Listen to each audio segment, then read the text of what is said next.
while I was an undergrad at Justin Rubin said, I think it was my sophomore year.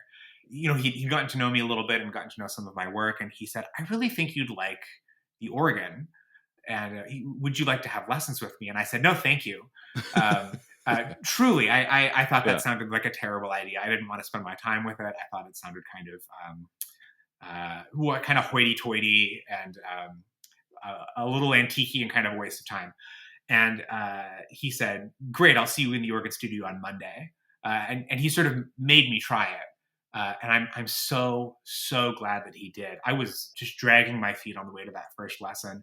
And I think sitting down at the bench with him and starting to understand what was possible at the organ, and honestly just uncovering some of the mystery behind it. I mean, it's kind of an intimidating looking instrument. Usually they have at least two manuals, plus there's a pedal board.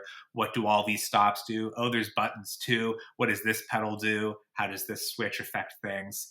It's a complicated instrument, but having all of that uncovered for me, it became much simpler very quickly. And that just sort of stuck with me for a long time. I finished undergrad and I got my first part-time organist job at a Lutheran church. And then I went on to go get my master's degree where I continued to play organ on the side to help pay my way through undergrad. But I did start taking lessons, and I started taking the organ a little bit more seriously.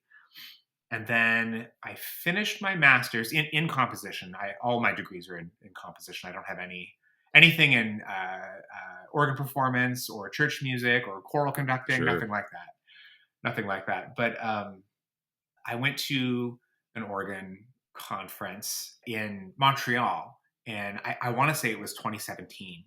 I went with a friend, and I saw Hans Ola Eriksson, who was teaching at McGill. I think he still teaches at McGill.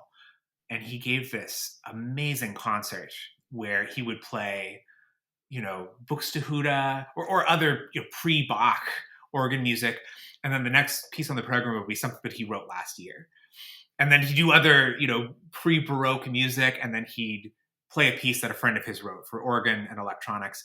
And the things that I noticed, at first it felt like, oh, he's just bashing the audience back and forth across these two extremes. But as the concert went on, I saw all these similarities to the way that these composers were treating time, and honestly, the way they were treating the instrument. There was just such freedom and expression in ways that I hadn't seen before, and across such time periods that I just wasn't expecting. That really made me see that. I think that performance really changed me and made me see the organ in a way that I never had before. I mean, the organ that he played on was a mechanical organ, and so he could do things like take sheets of foam and jam them Oh, underneath wow. the Yeah. you jam them underneath the manuals, so he could press individual notes and slowly let air into individual pipes. So he'd get all this beautiful, microtonal material, all these breathy air sounds that was controlled. I mean, to a degree, every organ is different, and you have to sort of let certain things go for chance. But I just hadn't heard the organ treated that way before, and it made me appreciate also the work of early organ composers. Yeah, I feel like I'm maybe talking in circles a little bit, but yes, I just it made me think about the organ in a new way.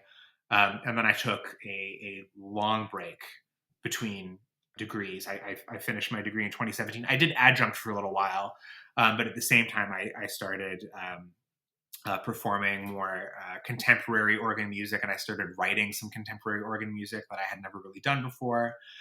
And then, between COVID and a handful of experiences, I sort of became disillusioned with academia altogether. And I thought, well, I've been playing for churches for a long time, and I sort of, a combination of my upbringing and my love and appreciation for the organ made me think, well, I wonder if I could even do this for a living. I don't have any degrees in this particular niche realm, but a lot of organists are composers, and I have been doing a lot of composing. I wonder if if there would be a chance that and I did. I was able to get a full-time music director job in Illinois.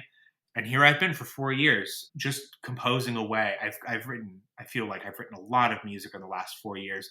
All of it, at first glance, may be very different than what I was doing before. But as I sit down to think about this, because I mentioned to you when we first started talking about before we started recording, we're recording this the day after Easter, by the way. Yeah. So I feel like I have come up for a breath of air after being underwater, not for this year's Holy Week, but I feel like I've been underwater for the last 4 years. And reading through some of these questions has really made me come back to what the kinds of things that I was thinking about, maybe in just different ways, before church music became such a focal point in my life. And I now believe that at a closer look at the music that I've been writing the last 4 years here, there really is a lot of similarity in the kinds of things that I prioritize and that are of value to me musically. I think it's come out in a different way because the music I'm writing is to serve a very specific community, whereas the music I was writing before was written to serve different communities.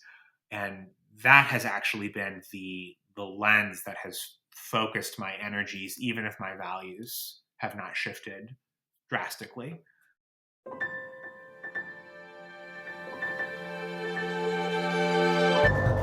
Thank you so much for tuning in to Micromaker by Loose Leaf Transmissions. We hope you enjoyed this brief glimpse into the inner workings of the creative life. If this resonated with you, be sure to check out the full conversation on Music Maker with Tyler Kline, a podcast exploring craft and process, philosophy and inspiration, and the honest, often messy parts of being an artist, creative uncertainty, purpose and identity, and resilience. You can find Music Maker wherever you get your podcasts or by visiting musicmakerpodcast.com.